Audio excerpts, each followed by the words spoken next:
Hello, Blazers. Welcome to episode 86 of UAB Green and Told. Original release Monday, December 5th, 2022.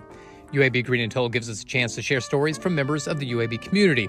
Looking to listen to previous episodes? Check them out at alumni.uab.edu/greenandtold on Spotify or the Apple Podcast app. While there, leave a written review so more alumni can find us. I'm Greg Berry, a UAB alum and Director of Communications in the Office of Alumni Affairs. Today's podcast guest is Benita Wrenn, or B. If you're in Birmingham, there's a good chance you've heard her voice on radio stations like WZZK, Kiss FM, and even Rock 106.9. As we'll discover, the journey that led her to get gigs like that began in the 80s. Once I started at UAB, I took a TV techniques class, and I guess that was kind of like the compromise. But as she'll share, she didn't stay long. So it was just a really rough time then, but I did promise him before he died that I would go back and I would finish. And after a long time outside the classroom, B returned, older, wiser, and as a non-traditional student. And that's another thing I love about UAB. The non-traditional thing is just, it's not like a big deal at UAB.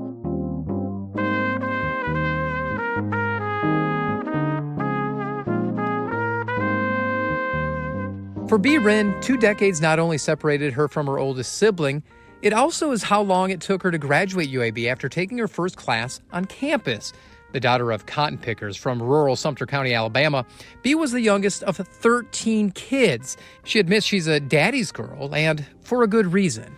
Well, it was interesting for me because actually I didn't experience the parental part because that most of my other siblings had experienced because my mother passed away when I was 2.5 years old.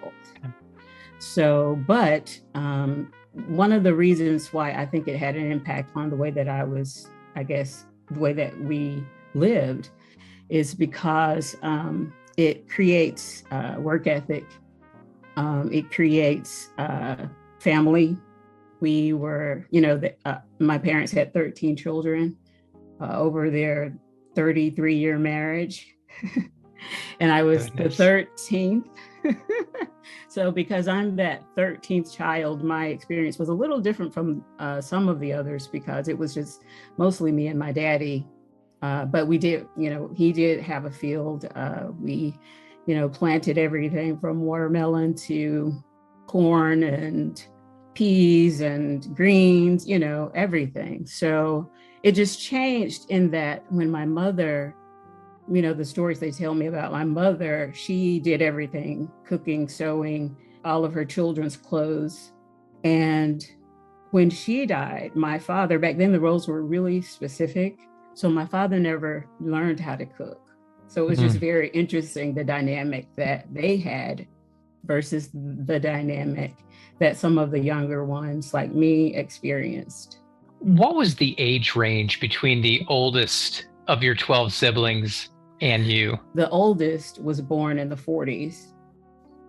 Yes. Wow. And the youngest, that's me, 60s, late 60s. Wow. So what was it like growing up with a household like that? Because just drawing conclusions off of what you just said, some had already moved out by the time you came along. Yes, by the time I came along, my oldest sister was actually pregnant. So my niece was born before I was born, and I had a nephew who was born before I was even born. So I was I came into this world an auntie already. So it was really weird, but it was my normal because I had, that was my, that's what I knew. So, but it was very interesting, that some of the older ones had already moved on and married. So what were you like as a kid in a household like that? Wow, I bet if you asked every single one of them, they would probably say something different. But I think I was, by default, a daddy's girl. So I spent all day, working with him. And now, once you have children, you realize the amount of patience, your parent had with you. And I just remember, planting seed, and he would just very patiently, show me all these things.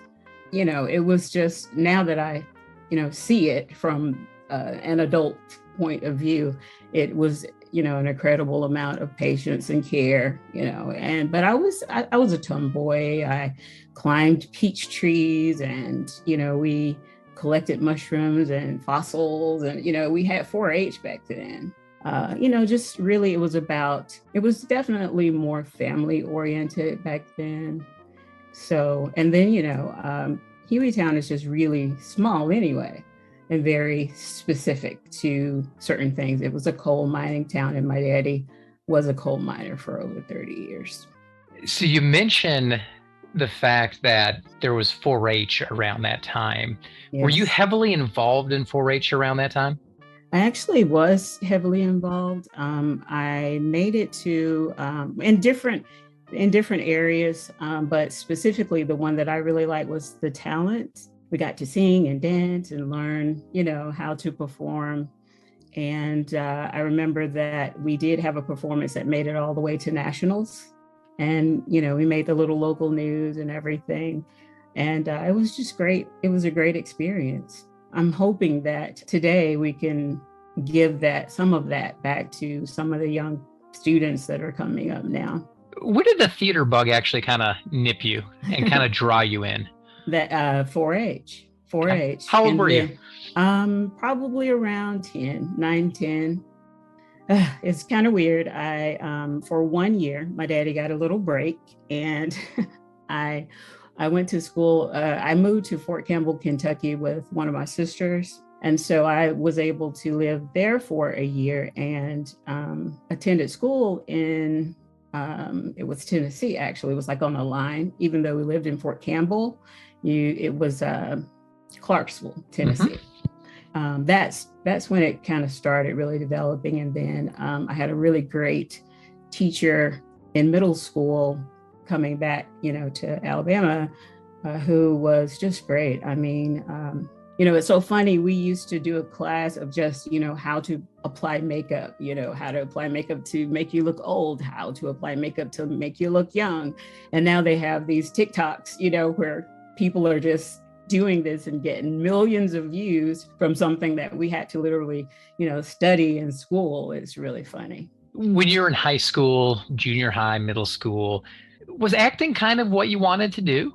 Absolutely. I definitely wanted to get into performing, acting, and, we made plans. One of my nephews and I, we used to perform in the Swinger Show Choir of the South. It was a Hueytown show choir band, and traveled all over. I mean, Haiti and Hawaii, and the governor, the mayor, and we had made plans to go to New York and everything like that. But after his death, I just kind of switched things around for myself. I had started going in another path anyway, but once I started at UAB, I took a TV techniques class, and I guess that was kind of like the compromise, because I couldn't travel the way that I really wanted to at that time because of some things that were happening in my life.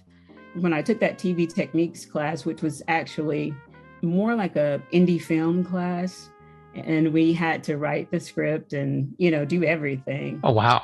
And so cool. that was my way to be able to get the acting thing in there, the writing, and things like that. So I think that was kind of like my compromise a little bit, but I definitely wanted to do that. You're the youngest of 13, you're daddy's girl. Was that part of the reason you chose to stay in Birmingham and you chose UAB?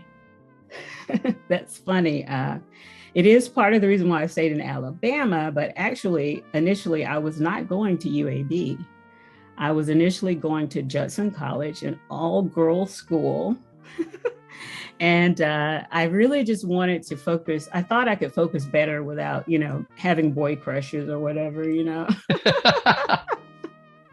So I just thought, all girls would be a great way to sort of have that focus. And also one of my sisters close to my age and me, we used to watch The Flying Nun.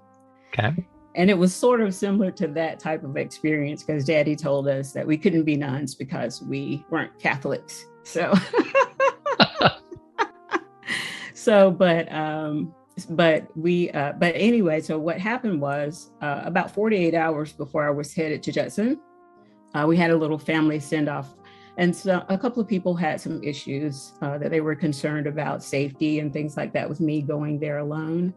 And my daddy started having second thoughts. And back then, you just really want to be, sort of in the good graces on big issues like that.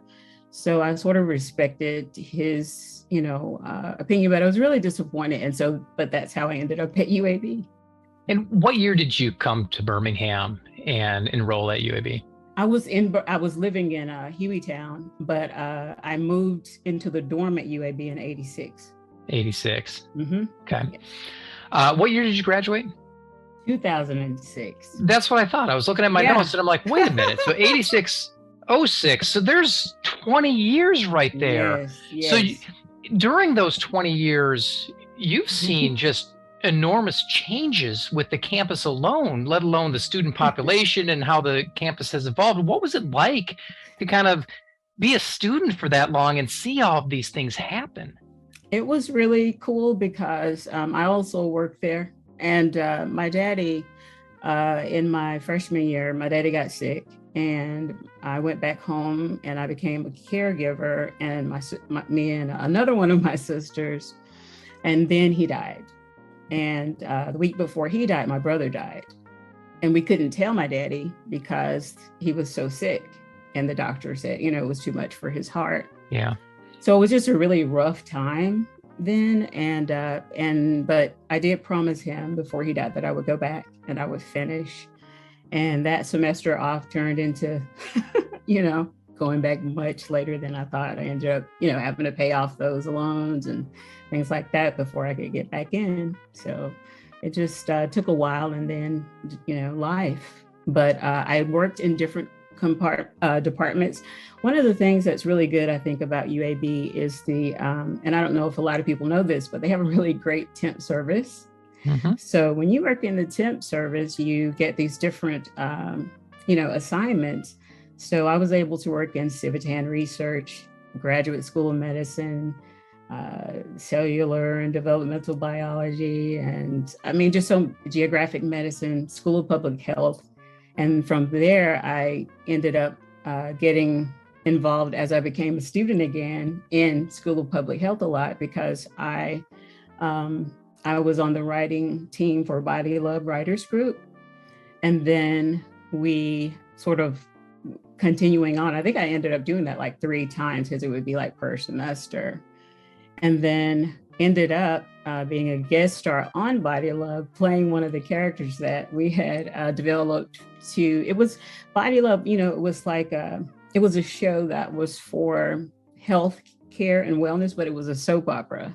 Okay. So we hid health care and health tips within the characters' health issues. It was, written on like a diabetes and cardiovascular grant and things like that. So, and then later, many years later, I ended up hosting the Body Love show, where the final part of it is that we did live broadcast and interviewed guests about the different subjects that whatever the characters were talking about. And I ended up being the host of the show. So it was like really full circle with Body Love, but it was really cool. From the time your freshman year ended to the time you came back into the classroom, what was that gap? How long was that? I came back in about, I think, 2002, I think. Okay. So it was a long gap. Still with the promise to your father Yes. of coming back. Were there other factors that kind of led you back to going to school? And then why UAB the second time? Well, there were other factors. The main factor was that sort of that haunting feeling of you gotta, keep that promise. But also there were certain things where I would be in a position and, you need to have that level of expertise in education, not just in being able to do it. So that's just like one of those obvious things. UAB, because when it was just something about that TV techniques class. I really enjoyed the fact that it was like our professor trusted us and allowed us to be creatives without, hiding any part of who we are. And I just wanted to kind of finish that. And that, I did the second and third, TV techniques class, which was, more films. And it was just great. And so that's why. And I was already developing a family of friends and student friends and organizations, just, working at UAB itself. That's where I ended up at the UAB chapter of Association of Black Journalists, Society of Professional Journalists, and other organizations that really helped develop, me in the field that I, ended up working in. And now I'm the vice president of Birmingham Association of Black Journalists. But it's that foundation at UAB that gave me the ability to do, the things that I'm doing now, even, Blazer Radio and Kaleidoscope.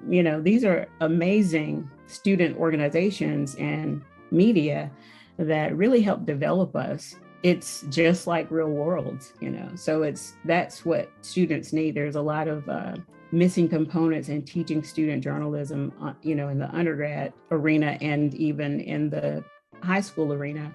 And so I think that UAB does a really good job in, just preparing us. Are you a mom? I am. I have 2 daughters. How old are they? Now you're going to really know how old I am. Jessica is 33. Okay. And Mia is 25. Yeah. So, and the reason I ask is when you finally walked across the stage in 2006, you were a mother of 2.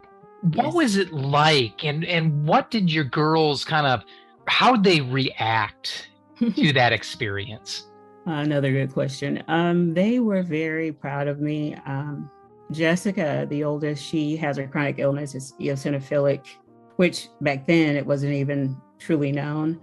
So it was really special for her because of all that she had gone through. Before I graduated even, I had started training at Turner Broadcasting in Atlanta, and I never wanted to leave them home alone, alone at night.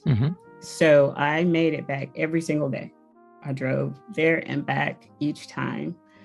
And so it was really like that moment when it was like all of that, all of those sacrifices. That's how Jessica learned to drive, because I would be so exhausted. I would make it just to my sister's house, and then Jessica would drive us all the way back home. So it was just all of those experiences and what it took to get to that point. And I think they were just really proud of me because I was doing what, I think I was as part of my purpose. I was fulfilling that purpose and not giving up. And I think it also taught them that it's not about sometimes and that's another thing I love about UAB, the non-traditional thing is just, it's not like a big deal at UAB. And I think it really inspired them. I mean, it inspired Jessica to attend, and she ended up graduating from UAB, and she won the Math and Science Scholarship her first year. So, I think that it really was, again, another full circle moment. I think it was really a proud moment for them and just a joyful moment. Were you surprised that your daughter decided to kind of follow in your footsteps and go to UAB as well? I really wasn't surprised because she would, they would be with me a lot at UAB. And, a lot of times people would say, those are your daughter, whatever. And that's when, again, my age is given away. But yeah, so I think that it was sort of like a natural thing for her because she was already familiar. And, so I think that's why she just kind of was like, yeah, I like the environment and it'll work. Having an education at UAB span 20 years to get just one degree, it's really exciting to see that you completed that journey. When you graduate, you already have a ton of experience. You already have things going on for you. So what was the plan? What did you want to do once you got that degree? Go more into film and documentary. I had worked on my honors film, which was about the difference between discipline versus damage. And in that study, I had Alabama inmates fill out a survey about whether or not they had been spanked, beaten, or abused, or no physical, type of discipline. Because there's this notion that children are not being disciplined via spanking, right? So that was part of, I think I wanted to create this awareness that whether or not you spank a child is not the measure of sort of discipline. Discipline is way more than just spanking. So I wanted to continue with projects like that, because I had also for like 4 years worked on the youth violence project through the communications department. And again, it was very similar to, we did both the documentary and narrative film. We interviewed people in prisons, in the student detention for high school students, and principals and art classes, and just whoever we could get just that feedback from to raise awareness and try to understand why different types of crime happens, and the source of it, not the tool used, but more the source of the violence. Like, why are the students, the young people, so violent? Mm-hmm. And so it was just, and then we ended up doing it was a program basically where you watch the films and then you learn over time how to, conflict resolution and things like that. Documentaries can take you a whole myriad of different ways. Yes. They can be light, they can be kind of hard hitting. You chose hard hitting. Why? It fits me. Okay. And I know that I'm not alone in that reach. And I've seen what hard hitting documentaries can really do. They can literally change the trajectory of something. I think that one of the things that I learned even in the newsroom is that soundbite, that, the little teaser that gets people to click. And, that's what the focus is, because it's constant competition. Well, when you have that hard-hitting piece, it stays with that viewer more, I think.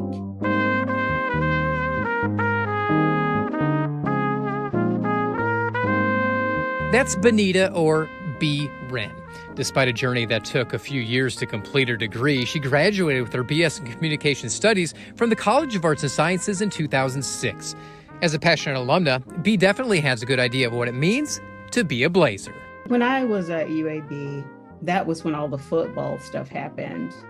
And I believe that story is very similar to mine, in that when you think it's over and you think you're just going to have to go in another direction, if you stick with it and you sort of know who your team is, then you can do it, and you can finish, and you can start new and even better.